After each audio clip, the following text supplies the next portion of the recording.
Magandang araw. Ang pag-aaralan natin para sa araw na ito ay tungkol sa sariling tungkulin sa pagkilala sa karapatan ng kapwa-bata. Narito ang ating mga layunin para sa araling ito. Unang araw. Ano ang tungkulin ng isang bata na nararapat sa karapatang pang-edukasyon? Karapatang pangkalusugan. Karapatang maging malusog. Karapatan sa proteksyon laban sa naranasang pag-aabuso ng kapwa, karapatan sa paglalaro at pagpapahinga. Sa araw na ito ikaw ay inaasahang makapagbibigay halaga at paggalang sa mga sariling tungkulin sa pagkilala sa karapatan ng kapwa-bata upang mapanatili ang kaayusan at kapayapaan. Bilang isang bata, alam ba ninyo ang inyong mga karapatan at mga tungkulin? Ang mahalagang pag-unawa sa tema ng aralin ay naglalayong maipakita kung paano ang pagsunod sa mga sariling tungkulin at pagkilala sa karapatan ng kapwa-bata ay may malalim na ugnayan sa pagpapanatili ng kaayusan at kapayapaan sa lipunan. Paano mapapanatili ng kaayusan at kapayapaan sa lipunan? Narito ang ilan sa mga halimbawa, basahin natin.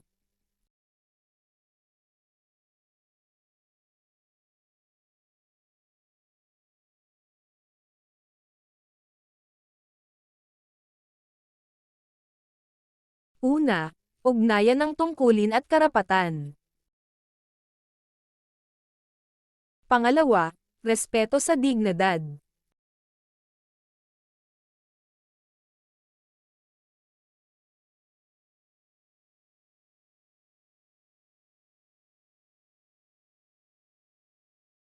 Pangatlo, kaayusan at kapayapaan.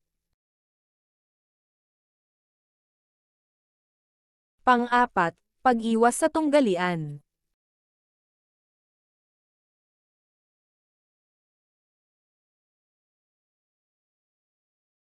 Pang-lima, pagtuturo ng halaga sa mga kabataan.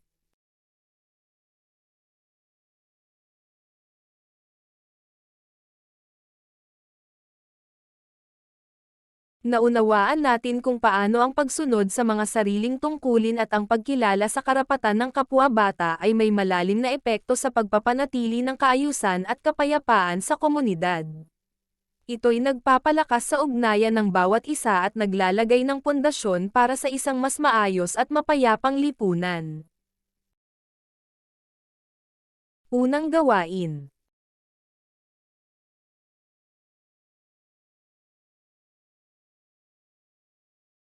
Pangkatang gawain.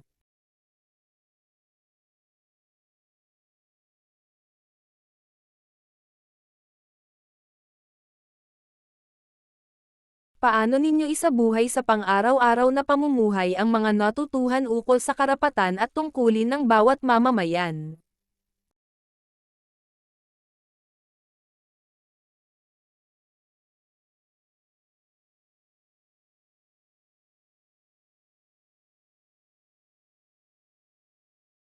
Ano ang mga konkretong hakbang na maaari ninyong gawin para mapanatili ang kaayusan at kapayapaan sa inyong komunidad?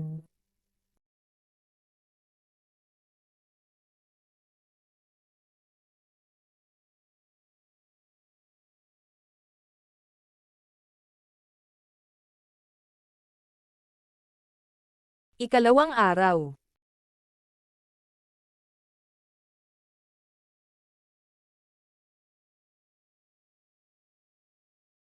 Sa araw na ito kayo ay inaasahang magagampanan ng may paggalang at pagmamalaki ang mga sariling tungkulin sa pagkilala sa karapatan ng kapwa-bata upang mapanatili ang kaayusan at kapayapaan. Sariling tungkulin sa pagkilala sa karapatan.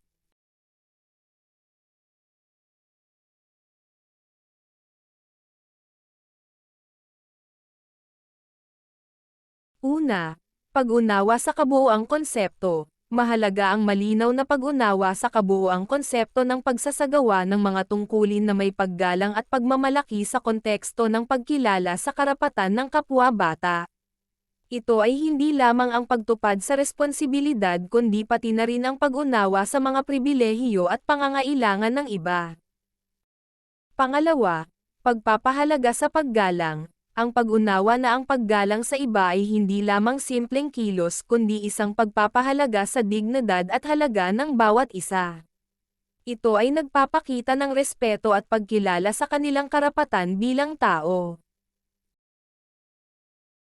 Pangatlo, kahalagahan ng pagmamalaki. Ang pag-unawa na ang pagmamalaki sa pagganap ng sariling tungkulin ay nagbibigay ng positibong pananaw at motibasyon sa pagsasagawa ng mga ito.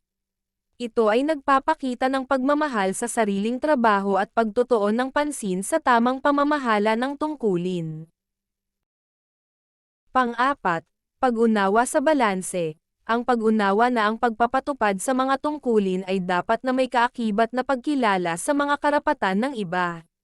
Ito ay nangangahulugang ang pagsasagawa ng mga gawain ay hindi dapat na nagiging dahilan para sa paglabag sa karapatan ng iba. Panglima, pag-unawa sa ugnayan ng kaayusan at kapayapaan. Mahalaga ang pag-unawa na ang wastong pagsasagawa ng mga tungkulin at pagkilala sa mga karapatan ay nag-aambag sa pagpapanatili ng kaayusan at kapayapaan sa isang komunidad. Kapag lahat ay may pagkukusa at pag-unawa sa kanilang papel, nagiging maayos ang relasyon ng mga tao. Pang-anim, pag-unawa sa kamalayan sa kapwa-bata. Ang pag-unawa sa mga pangangailangan, damdamin, at karapatan ng kapwa-bata ay nagbibigay ng malalim na kahulugan sa pagganap ng tungkulin. Ito ay nagbibigay ng mas mataas na sensitibidad sa mga isyu na may kinalaman sa bata at kabataan.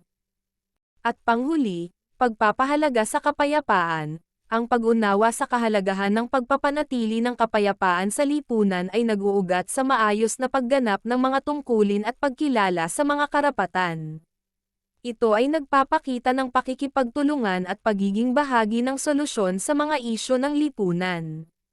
Mga bata, nasisiyahan ba kayo kapag nagagampanan ninyo ng may paggalang ang inyong mga sariling tungkulin sa pagkilala sa karapatan ng kapwa ninyo bata? Paano mo ito ipinagmamalaki? Paglalapat at paglalahat. Paano mo magagampanan ng may paggalang at pagmamalaki ang mga sariling tungkulin sa pagkilala sa karapatan ng kapwa-bata na mahalaga sa pagpapanatili ng kaayusan at kapayapaan? Pagtataya, halina't sagutan natin.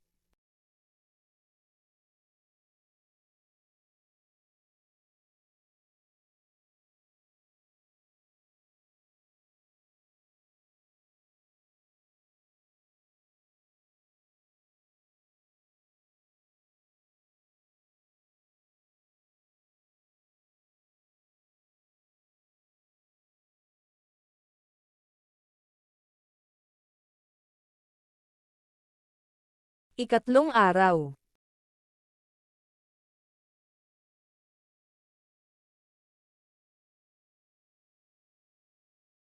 Ano ang tawag sa mga pangunahing obligasyon na may kaakibat na karapatan at pribilehiyo?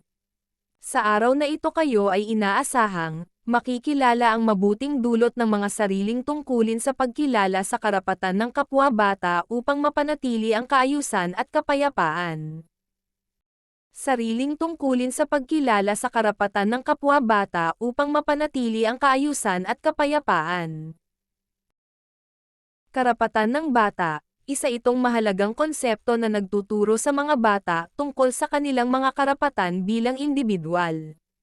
Ipinapakita nito ang mga batas at prinsipyong nagbibigay proteksyon at paggalang sa kanilang dignidad. Responsibilidad at tungkulin. Ang konseptong ito ay nagpapakita ng importansya ng pagtupad sa mga obligasyon at pagkilala sa mga gawain na kailangang gampanan. Ito ay may kaugnayan sa pagiging disiplinado at maayos na mamamayan. Respeto at empatiya. Binibigyang diin nito ang pagpapahalaga sa mga damdamin at opinyon ng iba. Sa pag-unawa sa mga saloobin ng kapwa, nagkakaroon ng mas magandang ugnayan at mas mapayapang pakikipagkapwa. Kaayusan at kapayapaan. Ang pag-unlad ng isang lipunang may kaayusan at kapayapaan ay hindi lamang sa mga institusyon ng pamahalaan kundi mula rin sa mga individual. Ito ay nagpapakita ng mga hakbang na maaaring gawin upang mapanatili ang harmonya o pagkakaisa sa lipunan. Edukasyon at kamalayan. Ang konsepto ng edukasyon at kamalayan ay nagpapakita ng kahalagahan ng pag-aaral at pagpapalawak ng kaalaman. Ito ay nagtuturo sa mga bata na maging mapanuri at mapanagot sa kanilang mga desisyon. Pakikipagkapwa-tao. Ipinapakita nito ang kahalagahan ng pagkakaroon ng positibong ugnayan sa iba't ibang tao sa lipunan. Ang pagiging mabuti at may malasakit sa kapwa ay nagbubunga ng mas makatarungan at mas maayos na lipunan. Pagtuturo ng halimbawa. Sa pamamagitan ng pagbibigay ng mga konkretong halimbawa, naiintindihan ng mga bata ang konseptong itinuturo. Ang mga kwento o kaganapan na nagpapakita ng mga prinsipyong itinuturo ay nagbibigay liwanag. Pamahalaan at komunidad. Binibigyang diin nito ang papel ng pamahalaan at komunidad sa pagpapalaganap ng mga prinsipyong ito. Ang mga institusyon na ito ay nagbibigay gabay at suporta sa paghubog ng mga kabataan. Pag-unlad ng sarili at lipunan. Ang pag-aaral ng mga konseptong ito ay nagbubukas ng pintuan sa pag-unlad ng sarili at ng buong lipunan. Sa pagtuturo ng mga prinsipyong ito, nagiging bahagi ang mga bata ng prosesong ito. Pagpapahalaga sa pamilya at komunidad. Isa sa mga pundasyon ng mga konseptong ito ay ang pamilya at komunidad. Ang pagpapahalaga sa mga ugnayang ito ay nagbubukas ng pagkakataon para sa mas mabuting pag-unlad ng bawat isa. Tandaan natin na ang mga konseptong ito ay mahalaga hindi lamang sa edukasyon ng mga bata kundi pati na rin sa paghubog ng mga mamamayang may malasakit sa isa't isa at sa kanilang lipunan. Ano sa tingin mo ang iyong magagawa upang magampanan mo ng may paggalang at pagmamalaki ang mga sariling tungkulin sa pagkilala sa karapatan ng kapwa-bata na mahalaga sa pagpapanatili ng kaayusan at kapayapaan? Sagutan natin, kumpletuhin ang talata sa ibaba. Pagtataya, halina't sagutan natin.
Anong ideya ang nagpapakita ng pangangailangan ng tamang pag-uugali at pakikipagtulungan para sa kaayusan at kapayapaan sa lipunan?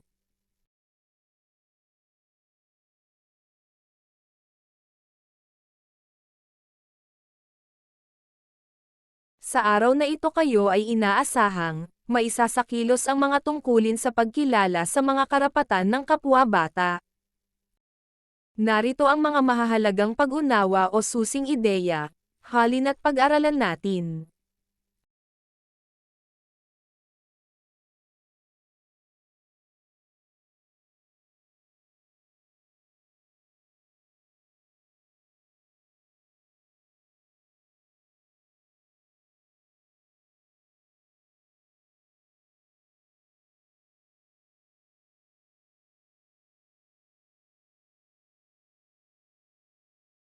Isulat sa sagutang papel kung anong salita o parirala ang tinutukoy sa bawat bilang.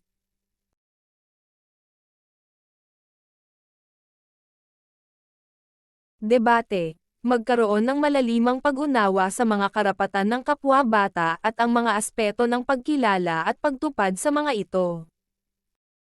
Paglalapat at paglalahat. Pagtataya. Halina't sagutan natin.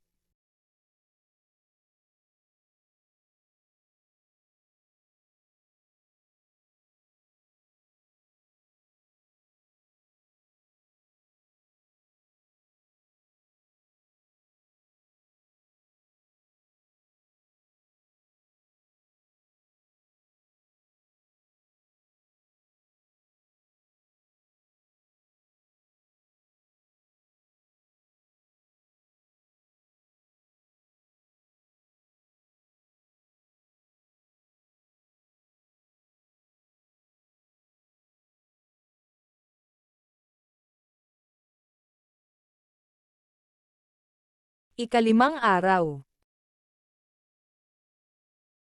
Sa araw na ito kayo ay inaasahang, maisasakilos ang mga tungkulin sa pagkilala sa mga karapatan ng kapwa-bata upang mapanatili ang kaayusan at kapayapaan. Narito ang mga mahahalagang konsepto sa ating aralin. Halina't pag-aralan natin.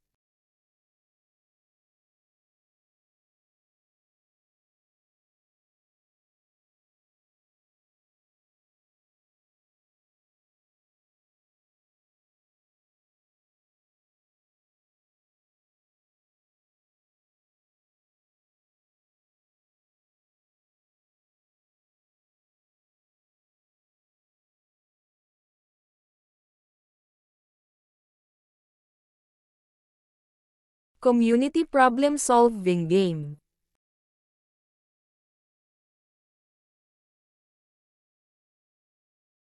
Pangkatang brainstorming.